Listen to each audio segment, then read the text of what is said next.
So hello guys, तो आपने पिछले व्लॉग में देखा कि हम लोग गए थे बद्रीनाथ से माणा गांव की ओर, जो कि भारत का पहला गांव है। और फिर वहां पहुंच के हमको दिखते हैं ये दो रास्ते, जिसमें से एक रास्ता जाता है गणेश गुफा और व्यास गुफा की ओर, और दूसरा रास्ता जाता है भीमपुल और सरस्वती धाम की ओर। अब आगे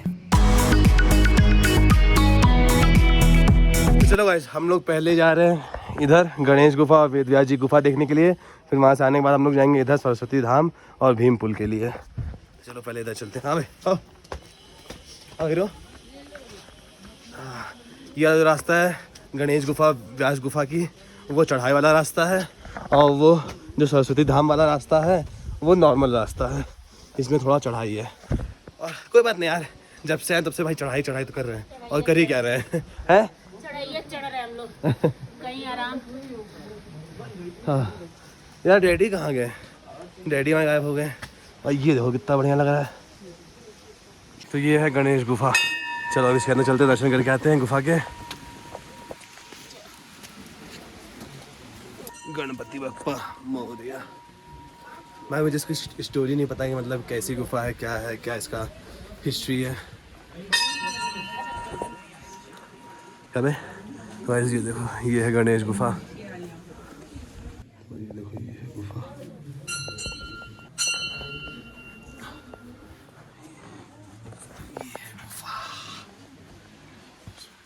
तो भाई आप भी यहाँ की कहानी सुन के एकदम हैरान हो जाएंगे। भाई हम भी आज जाने हैं। तो यही वो गुफा है जहाँ पे गणेश जी ने महाभारत लिखी थी, और वेद व्यास जी ने उनको बोलकर बताया था, और वो लिखते जा रहे थे। और तो यहीं पे गणेश जी ने महाभारत की रचना की थी। उनने उसके वो लेखक बने थे यहाँ पे।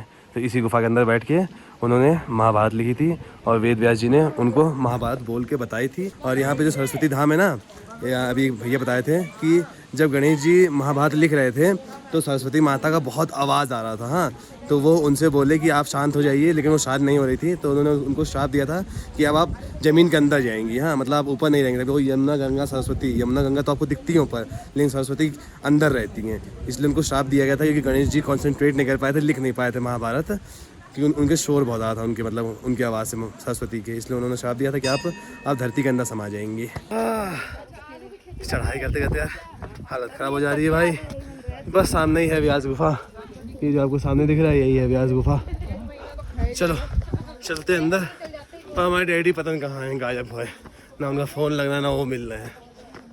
तो यहाँ पे भारत का प्रथम चाय की दुकान भी है। हाँ, तो भारत का पहला टी शॉप ये रहा भाई, व्यास गुफा, वेद व्यास गुफा। हाँ। तो गाइस ये है अंदर से गुफा। देखो बहुत भीड़ है।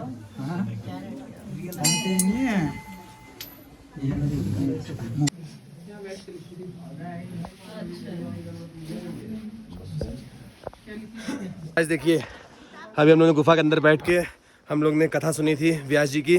तो व्यास जी ने इसी गुफा के अंदर बैठ के सारे वेद, सारे पुराण, सारे ग्रंथों की रचना की। तो उन्होंने लिखा था, और उन्होंने महाभारत भी यहीं से बोली थी।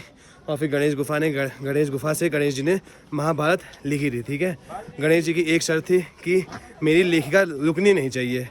तो व्यास जी ने इसी गुफा से महाभारत अपने मुंह से बोली थी, और वो गणेश गुफा में गणेश जी ने महाभारत को लिखा था। और ऐसा इसलिए किया था कि व्यास जी के पास ज़्यादा समय नहीं बचा था। हाँ, क्योंकि द्वापर युग खत्म होने वाला था और कलयुग आने वाला था। इसलिए उन्होंने गणेश जी की सहायता ली महाभारत को लिखने में, क्योंकि गणेश जी दोनों हाथों से लिखते थे। इसलिए पता है, अगर आप ये गुफा बहुत ध्यान देखेंगे तो आपको एक किताब जैसी दिखेगी, किताब के पन्नों जैसी। तो वो बताए थे अंदर पंडित जी कि पहले इस गुफा के अंदर सब सारे वेद, सब कुछ पुराण लिखे हुए थे, मतलब चिपकाए गए थे लिख के। बाद में कलयुग में सब पत्थर में बन गए, मतलब पत्थर में कन्वर्ट हो गए हैं। वरना हम लोग इंसान लोग आते, इसको लेके चले जाते, निकाल के यहाँ से फोटोकॉपी करके बेचते।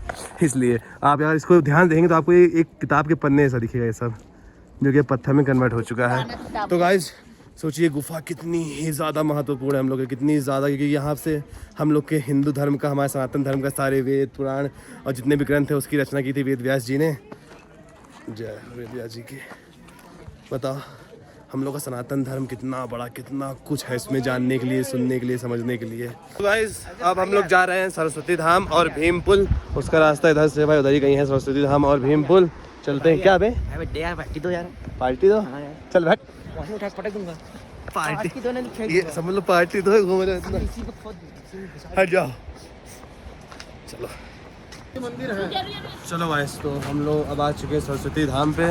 तो ये साथ में सरस्वती धाम, चलो अभी आपको दिखाता हूँ। और पता है मैंने इसकी बहुत रील देखी, बहुत।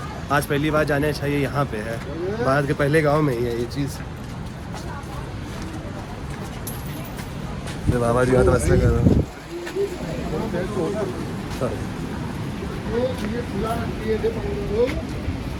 भीम उठा के शिला रख दिए थे, तो ये इसीलिए भीम से जो पुल इसको बोला जाता कहाँ है? तो गाइस ये देख लीजिए भाई, यहीं से सरस्वती माता उत्पन्न हुई है। तो सरस्वती माता देखो भाई, यहीं से निकलती हैं और नीचे जाती हैं, और आगे जाके एक संगम है, वहाँ पे सरस्वती माता विलुप्त हो जाती है। हमने आपको अभी बताया था कि गणेश जी ने इनको श्राप दिया था कि जब गणेश जी महाभारत लिख रहे थे ना, तो सरस्वती माता का शोर बहुत आ रहा था, तो उससे बहुत ज़्यादा वो डिस्टर्ब हो रहे थे, वो महाभारत लिख नहीं पा रहे थे। तो उन्होंने सरस्वती माता से पहले कहा कि अपनी आवाज़ कम करिए, तो उन्होंने अपनी आवाज़ कम नहीं की। तो गणेश जी ने उनको श्राप दिया था कि तुम धरती के अंदर समा जाओगी, इसलिए वो यहाँ से उत्पन्न होती हैं सरस्वती माता, और आगे जाके संगम में वो चली जाती है, विलुप्त हो जाती है, मतलब गायब हो जाती है, मतलब वो धरती के नीचे चली जाती है। तो गाइस हम लोग अभी जिस पे चल रहे हैं ना, यही है भीम पुल। आपको मैं दिखाता हूँ, ये देखो यहाँ पे लिखा भी हुआ है भीम पुल। आप पहुँच करके पढ़ सकते हैं कि क्या क्या है इसका, ठीक है ना गाइस। जब पांचों पांडव स्वर्ग की ओर जा रहे थे, तो उनको सरस्वती माता को ये नदी को क्रॉस करना था। हाँ, तो क्रॉस करने के लिए भीम जी ने एक बड़ा सा पत्थर का शिला उठा के यहाँ पे रख दिया था। तो यही वो भीम मतलब भीम शिला, यही भीम पुल है वो। अभी आपको दिखाता हूँ पीछे से शिला। अब तो मतलब इसको तो कंस्ट्रक्ट कर दिया गया है, तो ये है वो शिला, अभी आपको दिखा रहा हूँ। जब 5 पांडव इसी रास्ते से स्वर्ग को जा रहे थे, हाँ। स्वर्गारोहण आगे यहाँ से 25 किलोमीटर ऊपर आगे स्वर्गारोहण है, जहाँ से लोग स्वर्ग चले गए थे, जहाँ से स्वर्ग, लेकिन एक ही लोग शायद गए थे। युधिष्ठिर जा पाए थे। इसलिए कि वो कभी झूठ नहीं बोले थे अपनी लाइफ में। पांचों पांडवों में से केवल युधिष्ठिर स्वर्ग जा पाए थे। जाते समय जो ये सरस्वती नदी पड़ा था, हाँ। तो यहाँ पे महाबली भीम जो थे, उन्होंने ये पत्थर उठा कर यहाँ रख दिया था पार करने के लिए। तभी से इसको भीम शिला जो है पुल कहते हैं। हाँ, भीम पुल ये है। लेकिन नीचे कितना ऊपर कंस्ट्रक्शन कर दिया, लेकिन नीचे यहाँ पे जो है ये शिला ही रखा हुआ है। हाँ, ये बड़ा सा उन्होंने रख दिया था, आप देख सकते हैं। देखो यहाँ पे सरस्वती माता कहाँ विलुप्त कहाँ हुई है? आगे संगम, आगे थोड़ा बहुत आगे संगम हमारे गायब हो जाती है। अरे रेडी, वहाँ तो नहीं गायब हो रही, देखिए वहाँ पे, हाँ वही बता रहे हो, उधर तो नहीं चलता, देखिए यहाँ वहाँ देखिए सरस्वती माता आपको यहाँ जाती हुई दिखेंगी, लेकिन आप आगे जाएंगे तो वहीं कहीं संगम वहाँ पे, और नीचे मतलब नीचे वो चली जाती है, विलुप्त हो जाती है। गाइस जो पांचों पांडव स्वर्ग की ओर गए थे ना, वो इसी रास्ते से गए थे यहाँ से होते हुए, लेकिन वो 25 किलोमीटर दूर है यहाँ से, वरना भाई डेफिनेटली वहाँ भी जाते, लेकिन हम लोग पास उतना टाइम नहीं है, ना ही एनर्जी कि उतना दूर हम लोग जाएँ 25 किलोमीटर भाई चढ़ के। बिल्कुल बहुत टाइम लग जाएगा भाई, बहुत ज़्यादा टाइम लग जाएगा उसमें जाने में। हाँ, वरना अगर हमारे पास 2-3 दिन का समय होता तो पक्का डेफिनेटली हम जाते हैं वहाँ पर, डेफिनेटली, लेकिन नहीं जा सकते।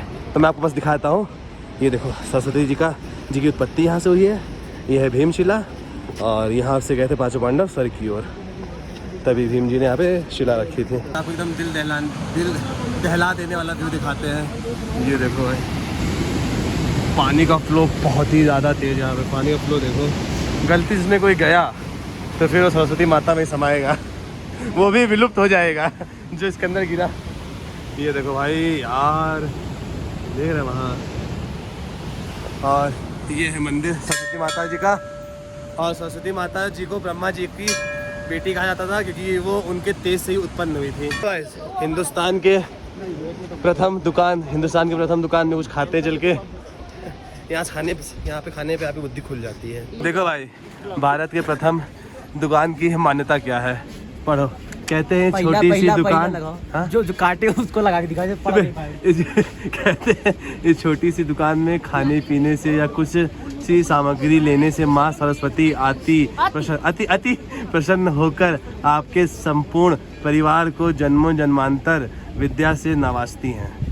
अच्छा, वो भैया ने ब्लॉगिंग चालू कर दी, हिंदी पढ़ लिया, हिंदी पढ़ लिया।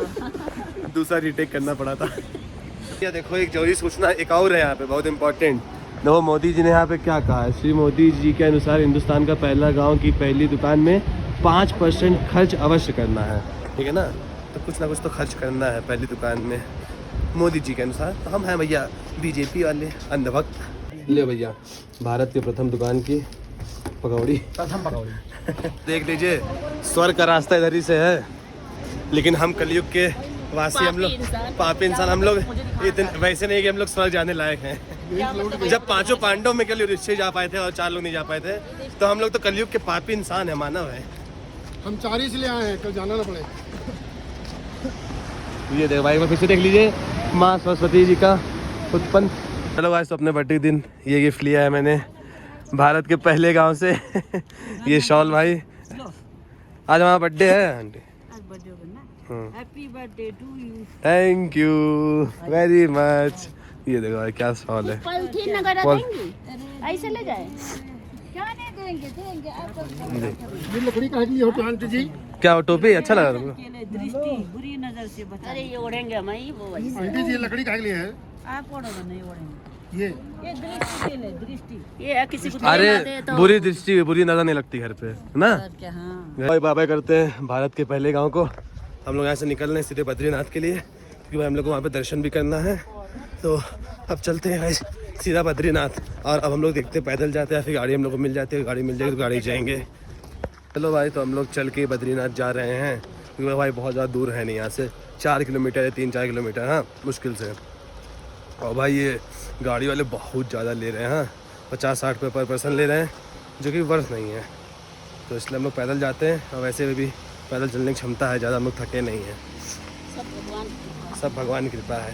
और पता है एक बात और, हाँ जब हम पता है हम लोग सुबह एकदम पैर हम सब लोग का जकड़ा हुआ था, हम लोग सो के उठे हैं, और जब हम लोग ये सब चल लिए ना इतना दूर ये सब, तो एकदम अब सब नॉर्मल हो गया, पैर एकदम लगा जैसे नसें खुल गई हो पैर की, तो अब अच्छा लग रहा है। लो डैडी थक गए? खड़े खड़े जो है कमर दर्द करना के चलते, खड़े खड़े चलो भाई। हो चलने में तो आई चले।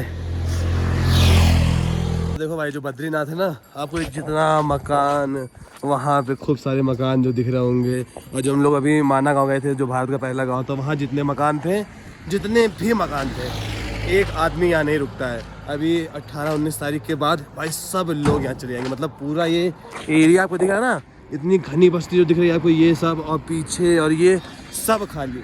यहाँ केवल आर्मी वाले रहते हैं, बस इंडियन आर्मी वाले रहते हैं, और सब जो नॉर्मल पीपल है ये सब चले जाते हैं यहाँ पे भाई, क्योंकि यहाँ पे ये सब पूरा सब बर्फ से ढक जाता है, सब रोड वोड ये सब बर्फ से ढक जाता है। जैसे सरस्वती माता वहाँ से निकल रही है, ठीक, और फिर आगे जाके वो विलुप्त हो जाती है, धरती में समा जाती है ना, वहाँ पे लोगों ने नहीं बताया। और ये है अलकनंदा, हाँ तो ये कहाँ से उत्पन्न हो रही है? ये सतोपंत ग्लेशियर से। तो हम तो देखे तो उसी लाइन से रही हैं लोग। एक भीमपुल है, हाँ। भीमपुल देखा? हाँ देखा। एक नदी भीमपुल से आती है, हाँ ठीक है, ठीक, और एक आती है इधर से, इधर से सरस्वती नदी। सरस्वती नदी भीमपुल से आ रही है, हाँ भीमपुल से आ रही है, हाँ। और जो सीधा इधर से आ रही है अलकनंदा, वो अलकनंदा है, वो सतोपंत ग्लेशियर से आ रही है। आप इधर से जाओगे तो 5 किलोमीटर आगे वो दिखा जाएगा ग्लेशियर। हाँ, यहाँ से निकल रही हो।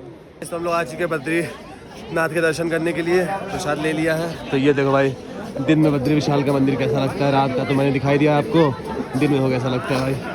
कितना ही भाई बहुत सुंदर मंदिर है, मतलब आप एकदम इसको आंखों के सामने देखेंगे ना तो बहुत सुंदर, फोटो वीडियो में इतना सुंदर नहीं लगता जितना ये आंखों के सामने सुंदर है। ये देखो भाई, आज तो हम लोग जा रहे हैं अब बाबा की आरती अटेंड करने के लिए। और भाई देखो अगर आपको आरती अटेंड करनी है अंदर तो ये पर्चा कटता है, तो 4 लोग का पड़ा है, कितना पड़ा है?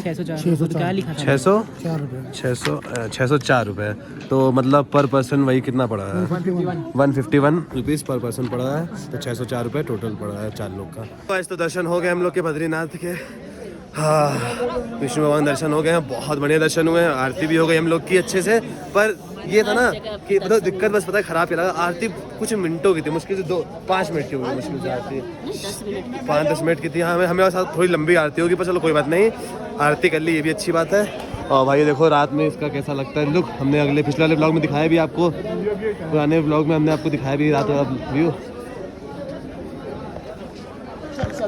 चलो गाइस अब चलते हैं, अब थोड़ा कुछ खाते पीते चल के। चलो गाइस, तो यहाँ हमको केक तो मिला नहीं बद्रीनाथ में, तो ये डैडी ने अमूल की काजू कतली, ये मतलब बर्फी शेप में था पूरा बड़ा सा, तो यही ले लिया है। इसी से अपना बर्थडे सेलिब्रेट करते हैं, क्यों इसी को थोड़ा सा काटेंगे तो नहीं, ऐसे खिला देंगे सबको। खोलो भाई जल्दी। ये लो भाई, ये है काजू कतली। और हाँ भाई, ये वीडियो कुछ पार्ट्स में होगा तो बता देते हैं। बर्थडे भाई आज मेरा 8 नवंबर तारीख को। ला रेडी उसी में रखे रहने का। ये अरे ये हटा दियो पुराना। उसी में चलो आपका काटेंगे ला बना वीडियो बन। ला कुछ काटना नहीं। और happy birthday to you, happy birthday to you.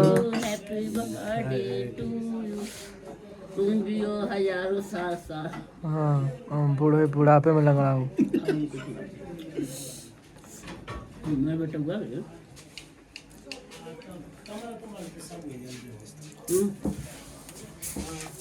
लो भाई, भाई अपने चलो भाई खिला दे। ले भाई चलो, हैप्पी बर्थडे टू मी।